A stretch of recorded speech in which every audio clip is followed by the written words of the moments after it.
Thank you.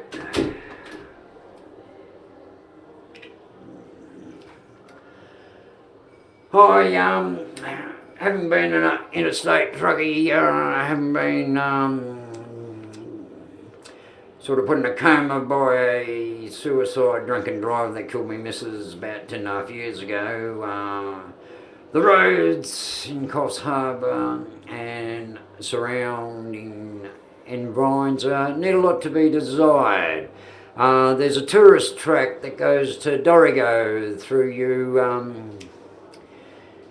out the outback there, the Tale of Two Lizards town. Anyway, how come there's not more deaths and accidents in this area is an amazement to me. Semis regularly roll at the Big Banana and regularly roll at Hungry Head, just past Urunga. The roads there are shocking, especially when it's raining and it's tourist season and there's caravans and there's boats towed by people that haven't got a clue, shouldn't even have a driver's licence, must have got it in their Weet-Bix packet or something. I'd like to see tougher licensing control. I'd like to see psychological testing come in for some of the people that are out there trying to kill kids at school crossings in 40-kilometre zones. But the main thing is traffic congestion is not helped by the number of traffic lights from the Big Banana south to let's just say the hospital turn-off. I think there's 13 from recollection. 13 times you have to stop a rig that's just built up momentum.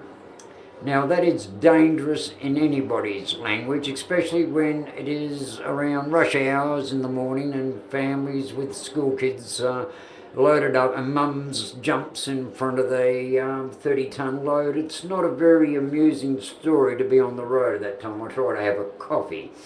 Thank God I was disabled in the accident and don't have to drive rigs anymore. But anyway, traffic congestion could be relieved by roundabouts. At least priority road system with diversion road. There's enough diversion roads, but they end sort of just before the traffic lights and everyone's got to go to the traffic lights and then turn left or right.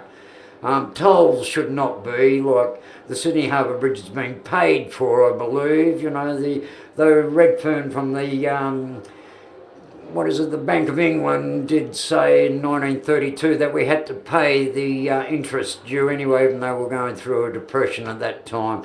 I wonder what will happen with the depression this time, and how come petrol prices are so high when petrol is now virtually at an all-time low? But then again, this time last year was at $150, so the speculators are still busy.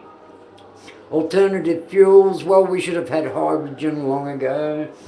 Parking, well, yes, it would be nice to think. I'm glad I've got a disabled parking thing. It does give me a little bit of leeway. Driving licence laws should be tightened, not just for the P-platers, but for the incompetents that think that they've held a licence for 30 years, know what's going on. They should be updated at least every 5 years. Demerit system, yes. Of course it should be, but not double demerit points over long weekends. What sort of crazy system is that you get picked up on Good Friday when you're going to church instead of an ordinary Friday, but it costs you twice the amount of demerit points because you're 5 kilometres over the limit or something. The demerit system is up the shit. Petrol prices are up the shit. Public transport, well, the CountryLink keeps running freight trains into Coffs Harbour when there's nowhere to unload them here. So they might as well take the freight trains and build a siding on the way to Grafton and leave them outside and save the fuel, let alone the tranquility of the night of having a freight train run through your head like Rod Steiger would say.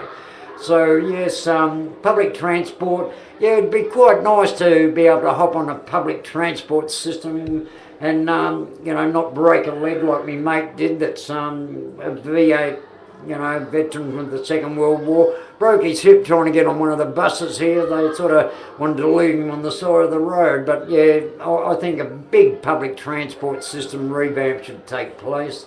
Quality of roads, well, better off talking about the non-event of quality of roads. Like there's better roads in the outback and Northern Territory and the Kimberleys.